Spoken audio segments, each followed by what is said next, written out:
those of us who have experience going to church will come to documents like the Gospel of John in a certain mindset. We see it as a sacred document, and that's what it is. It's a sacred text, part of the New Testament, part of Holy Scripture. And the Gospel of John certainly is that. The Gospel of John is also a historical document. And here's what I mean by that. If I was studying the Roman Empire, suppose I said to somebody that I'm a student of the Roman Empire, and then that person says, oh, well, then you must be familiar with the New Testament. And then I say, no, I've never read the New Testament. Then that person, I think, would be justified in thinking that I'm not a very good student of the Roman Empire. Because regardless of whether I've ever been to church or not, regardless of whether I've ever been to Sunday school or not, the New Testament is a collection of documents written written within the Roman Empire, right? And so the Gospel of John is a sacred text. It's part of Holy Scripture. It's also a historical document written in a certain historical language, Greek, at a certain historical moment, probably the late 1st century, within the Roman Empire. And that's kind of how we're looking at it today. And this passage in the Gospel of John that we're looking at employs a certain concept. It's the concept of the Logos. Now, we don't see that word Logos here in this passage, but that's the term we're going to work with as we go through it. Let's just read this passage together. In the beginning was the Word. Now that word, that's the English translation of this Greek word, Logos. In the beginning was the Word, and the Word was with God, and the Word was God. Now, so every time going forward that we see the word Word, or we see He, right, referring to the Word, so the Word and He, same thing, both the Logos, right? So we can kind of replace Word and He with Logos. Okay, so He was with God in the beginning, or the Logos was with God in the beginning. Through Him all things were made. Without Him nothing was made that has been made. In Him was life, and that life was the light of all mankind. The light shines in the darkness, and the darkness has not overcome it. The true light that gives light to everyone was coming into the world. He was in the world, and though the world was made through Him, the world did not recognize Him. He came to that which was His own, but His own did not receive Him. Yet to all who did receive Him, to those who believed in His name, He gave the right to become the children of God. Now the He that's being referred to is, of course, Jesus of Nazareth, or Jesus Christ, the Son of God, in Christian theology, right?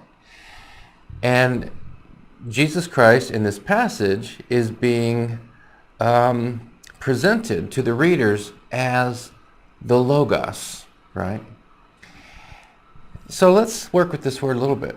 So the translation of the word here, word, that's the Greek word, Logos. We've given you the Greek script there, what looks like an upside down Y, L, O looks pretty familiar. What looks like a Y, G, O, and then what looks like a somewhat weird S, S. So Logos, okay, so that's the Greek word. If you look down at the bottom there, we have English words that we use that are related to this Greek word. So for example, logic. If you look at one of the definitions of Logos above, you'll see the second definition there is the word reason. So logic, logistics, that is moving things around, and we want to move things around in a well-planned way, right? So you notice the word up there, plan, logistics, psychology, biology, and there are other words that are related to this Greek word Logos. So definitions we see up there for Logos: word, reason, plan, divine reason, ordering and giving form to the cosmos. So kind of a cosmic power, right? The cosmic power of God that's ordering things in the universe. The principle of God active in creation, active, rational, spiritual principle, right, etc. These are some of the definitions of the word logos at play in the ancient world. Now we saw that the Gospel of John uses this word, and notice the assumption that the writer of the Gospel of John has that his readers in the first century are going to know what he's talking about, right? John doesn't give us a footnote and says, oh, by the way, what I mean by logos is this, right? And so this is, part of what I mean when I say that the Gospel of John, in addition to being part of sacred scripture, is also a historical document, because to understand what John means when he uses this word logos, well, then we've got to do some historical work and find out, what did John have in mind when he used that concept, and what did he assume other people had in mind at the same time? So we have here some quotes from the ancient world. Heraclitus, writing about 500 years before John, right, writes that although connected with the logos, men or people keep themselves set against it. So that's interesting. And so Heraclitus says that human beings have a connection with the logos, but yet they have a relationship with the logos, they're connected to it, but that they also have potentially a troubled relationship with the logos. They set themselves against it. Marcus Aurelius, who is a Stoic philosopher, also Roman emperor, he wrote that common to everyone is reason, or is the reason which makes us rational creatures.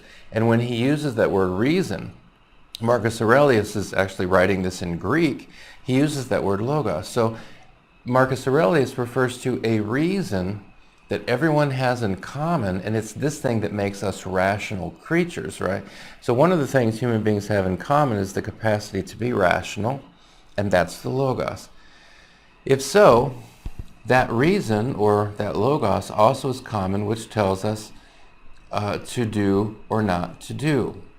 Is common, which tells us to do or not to do. So notice now there's a moral thing here, that human beings share the logos, that the logos is the human capacity to reason, the human capacity to be rational, and there's also a moral thing. The logos tells us what to do and what not to do. Philo of Alexandria, another ancient philosopher, wrote that the shadow of God is his word. So now it's not just sort of reason that's out in the universe somewhere. The language here is logos itself is itself the shadow of God, which he used like an instrument when he was making the world. So the logos, we have these different sort of conceptions of what the logos is. The logos is kind of God's power shaping the world. It's reason. It's a sort of a moral force, and it's also something that human beings can connect to.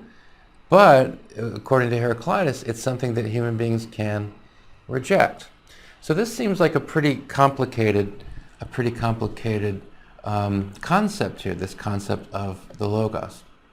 Now up top there, it says that in the passage in John, in the Gospel of John, the term logos stands in for several things. So let's identify some of these. Let's just look at the beginning. In the beginning was the Word. And so that is the logos. In the beginning was the logos. And so the logos, we could say, is kind of a pre-existent force, right? In the beginning, the logos was already there, okay? So that's one thing the logos stands in for, kind of a force kind of independent of time, right? The logos seems to have been there before the beginning of the world.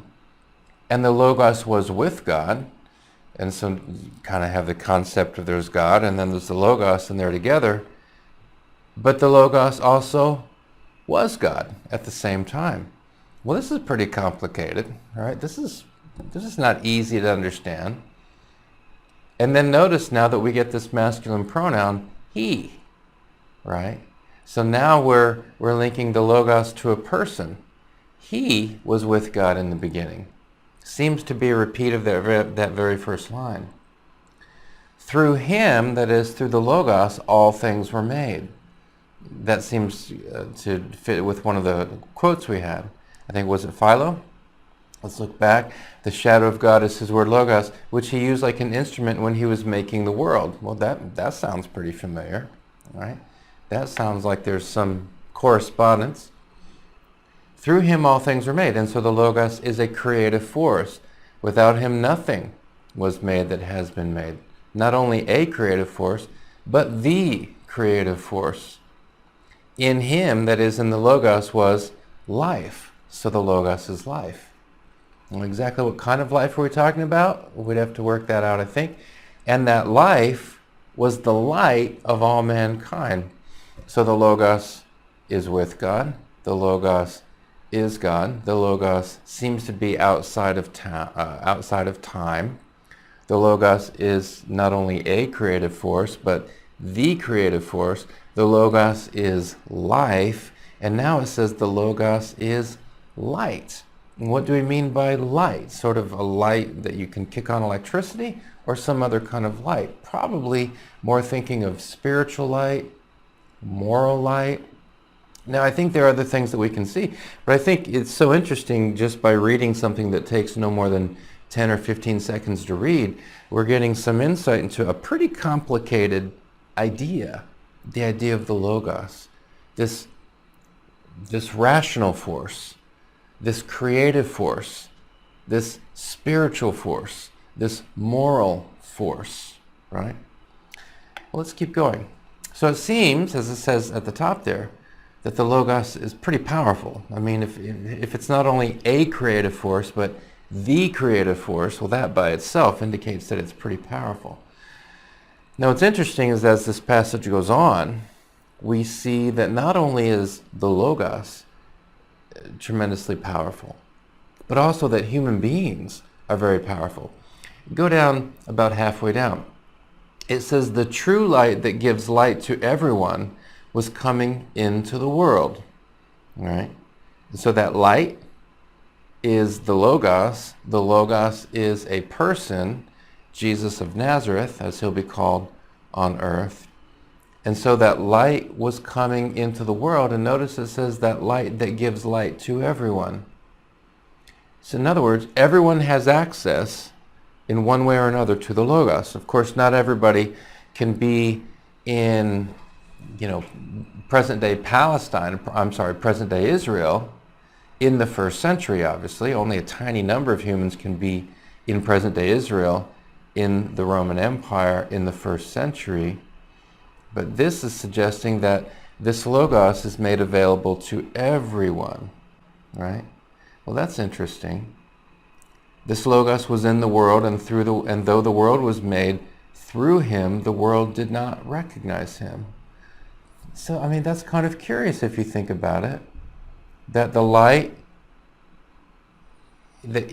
gives light to everyone, but yet some people anyway, don't recognize it or him, the light, the logos, the person. He came to that which was his own, but his own did not receive him. I think there's one of the answers to that question up there. The logos is very powerful, but people are also powerful. In a sense, in this passage, people are, at least in one way, even more powerful than the logos, because the logos, according to this text, is available to everyone. The logos comes to everyone, but people have the capacity not to receive the logos. People have the capacity to reject the logos. Look at this last sentence. Yet to all who did receive him, we're talking about the person, Jesus of Nazareth, Jesus Christ, who is the logos, who is the light, who is the life. There's a lot at work here. Yet to all who did receive him, to those who believed in his name, he gave the right to them to become the children of God. Notice who has the power to make that decision whether this is going to work or not. Human beings. So, if we look at this as a historical document, I mean, some pretty amazing claims are being made. That there's a human being who comes into the world who actually isn't just a human being. This human being is the Logos. And what is the Logos? The Logos is this creative force, right? This dominant creative force in the world. That this Logos is outside of time.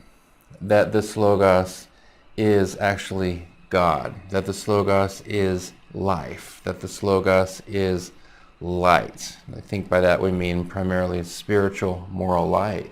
That's a pretty complicated concept, right? But then notice that human beings also have a tremendous amount of power in that they can tell the Logos no, right? So, I mean, one of the implications of that then, as I'm looking at this as a historical document, it seems that one of the points that's being made here is that you've got these two really powerful forces, right? The Logos and humans. And they can work together. That seems to be implied here. Or not just implied, it seems to be stated. The Logos and humans can work together, or they cannot work together. But if they don't work together, that's because the humans have decided not to work together. So, interesting. And just to wrap up, so we saw this line here from the Gospel of John. He, the Logos, came to that which was his own, but his own did not receive him. Right? Now let's look again at this quote from Heraclitus. Although connected with the Logos, men keep setting themselves against it. Do you see the similarity there? So this is really interesting, guys, and this is what I want to point out. The Gospel of John, of course, is pitched specifically to a Christian audience, right? But Heraclitus, he's 500 years before the advent of Christ, right? Heraclitus is 500 years earlier. But notice the similarity in the idea. There's a force, there's something that exists called the Logos. This Logos is reason. This Logos is moral light. This Logos is some kind of creative force. This Logos is tremendously powerful.